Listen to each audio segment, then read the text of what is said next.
السلام علیکم خواتین و حضرات، آج ہم سورہ بقرہ کی آیات 42 تا 44 تک کی تفسیر بیان کریں گے۔ آپ لوگوں نے ویڈیو کو فل دیکھنا ہے۔ اعوذ باللہ من الشیطان الرجیم، بسم اللہ الرحمن الرحیم۔ ولا تلبسوا الحق بالباطل وتکتموا الحق وانتم تعلمون واقیموا الصلاة وآتوا الزکاة وارکعوا مع الراکعین۔ اور حق کو باطل کے ساتھ غلط ملت نہ کرو اور حق کو مت چھپاؤ حالانکہ تم جانتے ہو، اور نماز قائم کرو اور زکوٰۃ دو اور رکوع کرنے والوں کے ساتھ رکوع کرو۔ حق کو باطل کے ساتھ ملانے اور چھپانے کی ممانعت۔ یہودی جان بوجھ کر حق کو باطل کے ساتھ ملا دیتے تھے، حق کو چھپا لیتے تھے اور باطل کو ظاہر کرتے تھے۔ اللہ تعالی نے انہیں اس سے منع کرتے ہوئے فرمایا، وَلَا تَلْبِسُوا الْحَقَّ بِالْبَاطِلِ وَتَكْتُمُوا الْحَقَّ وَأَنْتُمْ تَعْلَمُونَ۔ اور حق کو باطل کے ساتھ نہ ملاؤ اور سچی بات کو جان بوجھ کر نہ چھپاؤ حالانکہ تم جانتے ہو۔ اللہ تعالی نے انہیں ان دونوں باتوں یعنی حق کو باطل کے ساتھ ملانے اور حق کو چھپانے سے منع فرمایا ہے، اور اس بات کا حکم دیا ہے کہ حق کو ظاہر کریں اور اسے کھلم کھلا بیان کریں۔ ضحاک نے ابن عباس رضی اللہ تعالی عنہما سے روایت کیا ہے کہ اللہ تعالی کے فرمان وَلَا تَلْبِسُوا الْحَقَّ بِالْبَاطِلِ کے معنی ہیں کہ حق کو باطل کے ساتھ اور سچ کو جھوٹ کے ساتھ نہ ملاؤ۔ قتادہ فرماتے ہیں کہ اس کے معنی یہ ہیں کہ یہودیت و نصرانیت کو اسلام کے ساتھ نہ ملاؤ۔ وَأَنْتُمْ تَعْلَمُونَ، اور تم خوب جانتے ہو کہ اللہ کا دین تو اب اسلام ہی ہے اور یہودیت و نصرانیت اس کے مقابلے میں خانہ ساز ہیں، یہ اللہ تعالیٰ کی طرف سے نہیں ہیں۔ محمد بن اسحاق نے ابن عباس رضی اللہ تعالی عنہما سے روایت کیا ہے کہ اس کے معنی یہ ہیں کہ میرے رسول اور ان کے لائے ہوئے دین و شریعت کے بارے میں تمہیں جو علم ہے اسے نہ چھپاؤ، کیونکہ تمہارے پاس جو کتابیں ہیں ان میں تم اس رسول کے بارے میں لکھا ہوا موجود پاتے ہو۔ یہ بھی جائز ہے کہ اس کے معنی یہ ہوں کہ تم جانتے ہو کہ تمہارے حق کو چھپانے کی وجہ سے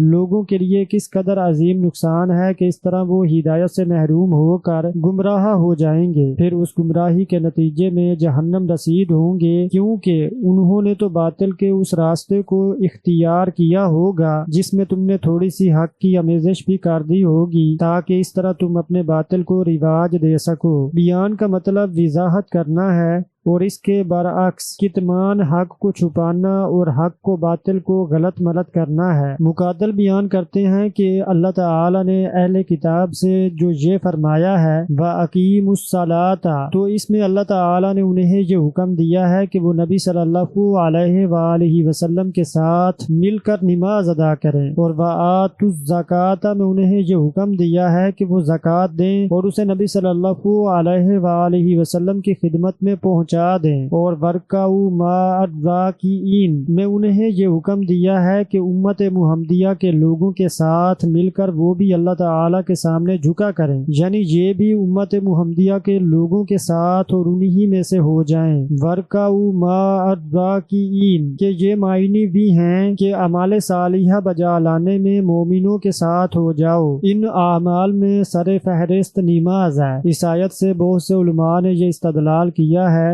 کہ نماز با جماعت ادا کرنا واجب ہے۔ اتأمرون الناس بالبر وتنسون انفسکم وانتم تتلون الکتاب افلا تعقلون، کیا تم لوگوں کو نیکی کا حکم دیتے ہو اور اپنے آپ کو بھول جاتے ہو حالانکہ تم کتاب پڑھتے ہو،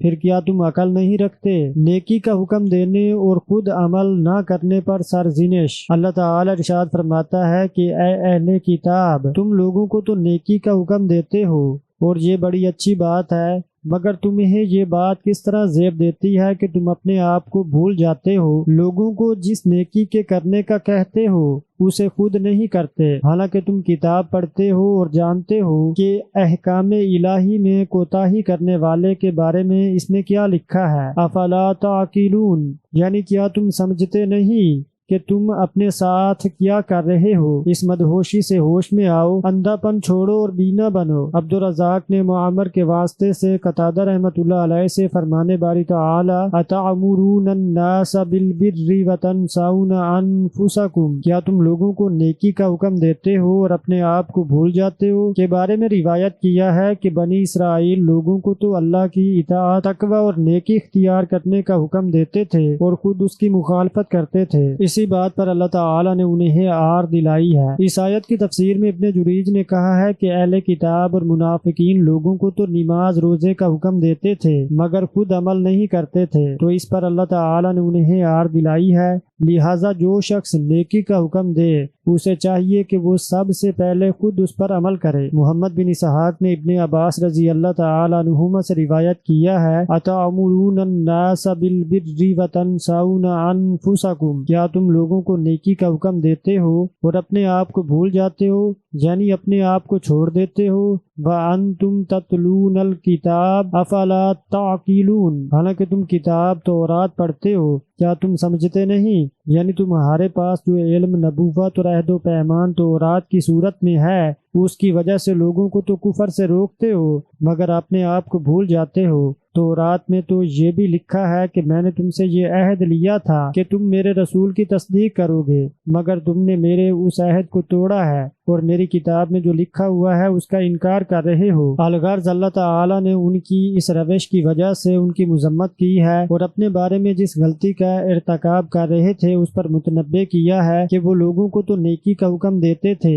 مگر خود اسے نہیں کرتے تھے۔ اللہ تعالی نے نیکی کا حکم دینے پر ان کی مذمت نہیں کی، کیونکہ نیکی کا حکم دینا تو بذات خود نیکی ہے اور عالم کے لیے یہ واجب ہے کہ وہ دوسروں کو نیکی کا حکم دے، لیکن اس کے ساتھ ساتھ اس کے لیے یہ بھی واجب اور اولا ہے کہ وہ خود بھی نیکی کرے اور نیکی کرنے والوں سے خود پیچھے نہ رہے، جیسا کہ شعیب علیہ السلام نے فرمایا تھا، اور میں نہیں چاہتا کہ جس امر سے میں تمہیں منع کروں خود اس کو کرنے لگوں، میں تو جہاں تک مجھ سے ہو سکے تمہارے معاملات کی اصلاح چاہتا ہوں، اور اس بارے میں مجھے توفیق کا ملنا اللہ ہی کے فضل سے ہے، میں اسی پر بھروسہ رکھتا ہوں اور اسی کی طرف رجوع کرتا ہوں۔ نیکی کا حکم دینا بھی واجب ہے اور اسے خود سر انجام دینا بھی واجب۔ علماء سلف و خلف کے صحیح ترین قول کے مطابق ان میں سے ایک کو ترک کر دینے کی وجہ سے دوسرے کا وجوب ساقط نہیں ہوتا۔ امام احمد رحمۃ اللہ علیہ نے ابو وائل سے روایت کیا ہے کہ اسامہ رضی اللہ تعالی عنہ سے کہا گیا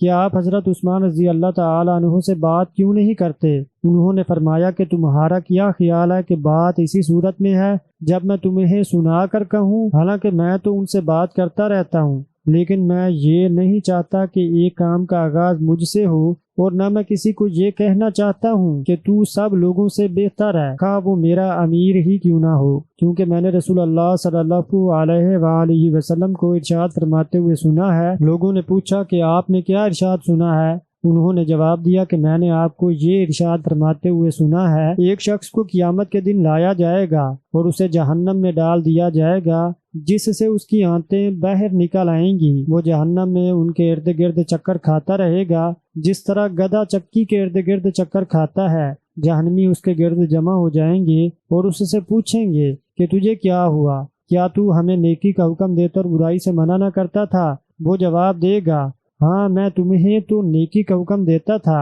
مگر خود نیکی نہیں کرتا تھا، اور تمہیں برائی سے روکتا تھا مگر خود برائی کا ارتکاب کرتا تھا۔ ابراہیم نخعی رحمۃ اللہ علیہ فرماتے ہیں کہ میں 3 آیات کی وجہ سے وعظ کرنے کو پسند نہیں کرتا۔ وہ 3 آیات یہ ہیں، اتعمرون الناس بالبر وتنسون انفسکم، یہ کیا عقل کی بات ہے کہ تم لوگوں کو نیکی کا کہتے ہو اور اپنے آپ کو فراموش کیے دیتے ہو؟ مومنو، تم ایسی باتیں کیوں کہا کرتے ہو جو کیا نہیں کرتے؟ اللہ اس بات سے سخت بیزار ہے کہ ایسی بات کہو جو کرو نہیں۔ اور تیسری آیت وہ جو اللہ تعالی نے شعیب علیہ السلام کے بارے میں خبر دیتے ہوئے فرمایا ہے کہ انہوں نے کہا تھا، اور میں نہیں چاہتا کہ جس امر سے میں تمہیں منع کروں خود اس کو کرنے لگوں، میں تو جہاں تک مجھ سے ہو سکے تمہارے معاملات کی اصلاح چاہتا ہوں، اور اس بارے میں مجھے توفیق کا ملنا اللہ ہی کے فضل سے ہے، میں اسی پر بھروسہ رکھتا ہوں اور اسی کی طرف رجوع کرتا ہوں۔ تو آج کی ویڈیو میں اتنا ہی، ملتے ہیں جی اگلی ویڈیو میں، تب تک کے لیے اللہ حافظ۔